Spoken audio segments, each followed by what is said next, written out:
प्यार का मतलब हर कोई नहीं जानता। हर कोई इसे अपनी समझ के अनुसार पहचानता है। कोई इसे प्यार कहता है, लेकिन प्रेम इन सबसे ऊपर का दर्जा है। जब हम अपने गुरु या प्रियतम को ईश्वर का दर्जा देते हैं तो उसे प्रेम कहते हैं। आइए जानते हैं उस लड़की की कहानी जिससे प्यार हो गया। कहा जाता है कि जब तबस्सुम महज 10 साल की थी, गुलाबी फ्रॉक में एक नए स्कूल में दाखिला लिया। वह किसी परी से कम नहीं लग रही थी। उसने आते ही सबका ध्यान खींच लिया। उसी दिन इतिहास की शिक्षिका उसे अगली कक्षा में ले गई और अपनी दूसरी अध्यापिका से कहा, सलमा आगा हमारी कक्षा में आई है।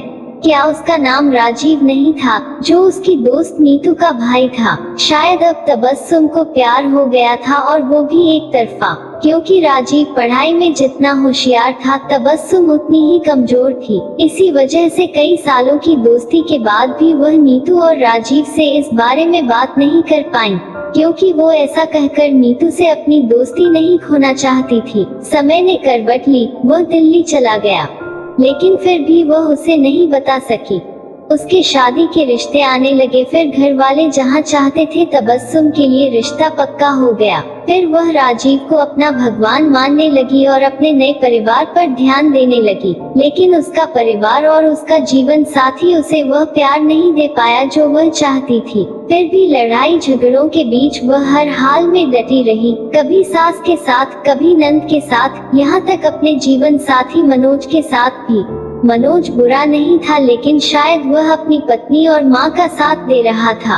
2 बच्चों के बाद भी झगड़ा शुरू से वही का वही रहा। इन झगड़ों ने शायद राजीव को तबस्सुम के दिल से नहीं जाने दिया, लेकिन फिर भी वह जानती थी कि आपके भगवान के भक्तों से मिलना असंभव है।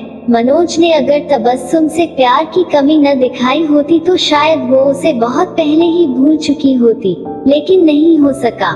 उसका अकेलापन ही था जिसने तबस्सुम को लेखक बना दिया। चुप रहकर उसने कलम पकड़ ली और जो कुछ बोल नहीं सकती थी, सब लिख दिया। उसकी कलम ने उसे वह स्थान दिखाया जिसकी वह कल्पना भी नहीं कर सकती थी। जब किताब छपी और सबके हाथों में आई तो हर कोई उसकी प्रतिभा को देखकर हैरान रह गया। इसे कहते हैं जब प्रेम में गुरु आत्मा का आशीर्वाद मिल जाए तो पत्थर भी रत्न बन जाता है।